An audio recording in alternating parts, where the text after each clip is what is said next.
ఇప్పుడు almost done అయిపోయింది. కర్రీకి కావాల్సిన పదార్థాలు: పల్లీలు, హోల్ గరం మసాలాలు, నువ్వులు ఆల్రెడీ నేను వేయించుకుని ముందుగానే పెట్టుకున్నాను. మెత్తగా గ్రైండ్ చేసుకుందాం. ఇలా లైట్గా పొడి వచ్చాక కొంచెం వాటర్ వేసుకోవాలి.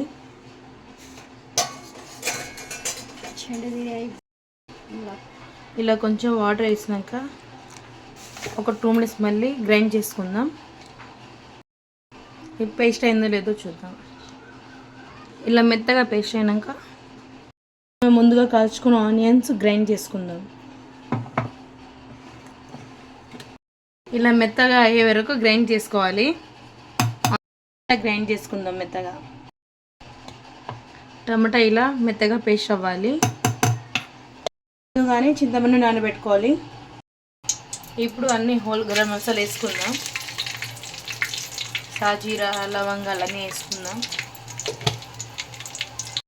ఇప్పుడు ఆయిల్ హీటాక సన్నగా తరుక్కున్న ఆనియన్స్ వేసుకుందాం.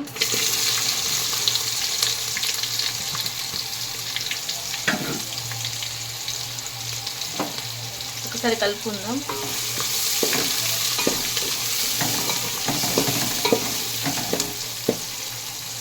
ఆనియన్ గోల్డెన్ కలర్ వచ్చే వరకు కాసేపు వెయిట్ చేద్దాం. ఎర్రగడ్డ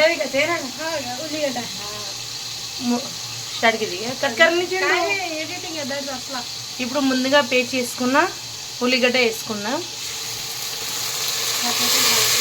కానీ దగ్గర అది ఇప్పుడు మంచిగా కలుపుకుందాం. ఒకసారి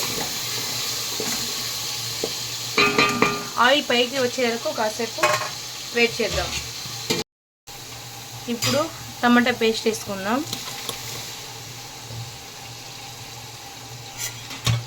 ఒకసారి మిక్స్ చేసుకుందాం.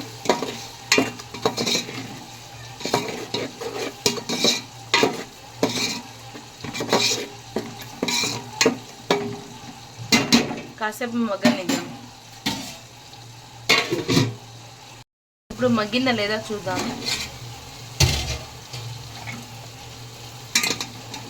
ఇలా టమాటా మగ్గిన తర్వాత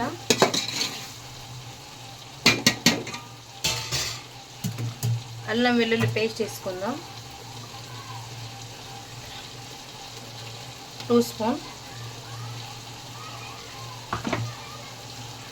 స్పూన్ పసుపు వేసుకుందాం.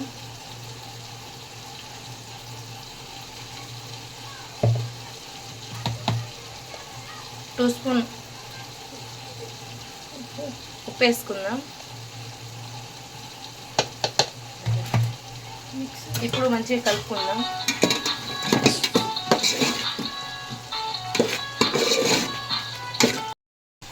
మగ్గిందా లేదా చూద్దాం. కొంచెం ఆయిల్ పైకి వచ్చాక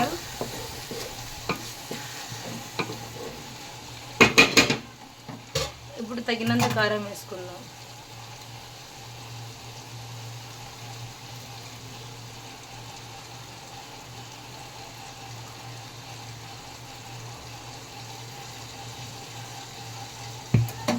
ఇప్పుడు మంచిగా కలుపుకుందాం.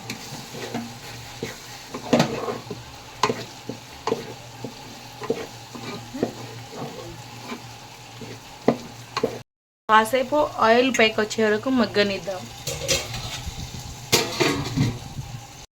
తర్వాత ఇప్పుడు చింతపండు ముందుగా నానబెట్టిన చింతపండు రసం వేసుకుందాం.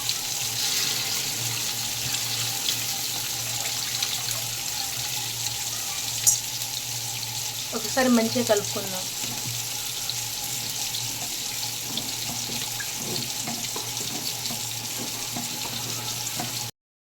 ఇప్పుడు ముందుగా వేసుకున్న పల్లీల పేస్ట్ వేసుకుందాం. వేసుకున్నాం ఇలా మంచిగా కలుపుకుందాం. మరిగిందా లేదా చూద్దాం.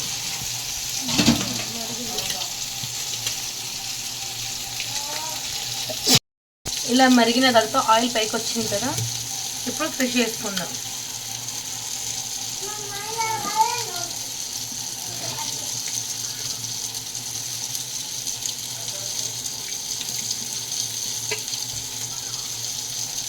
కాసేపు మరిగిన తర్వాత క్లోజ్ చేసుకుందాం.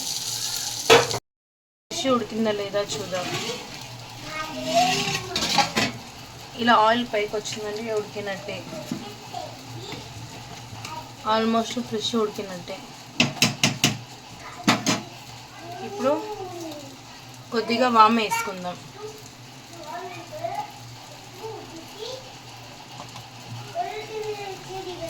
లాస్ట్కి కొత్తిమీర పుదీనా వేసుకుందాం.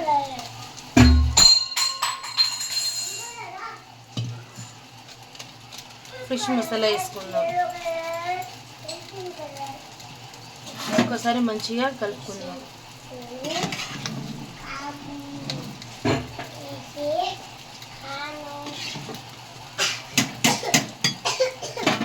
టూ మినిట్స్ మగ్గినాక దింపేయడమే.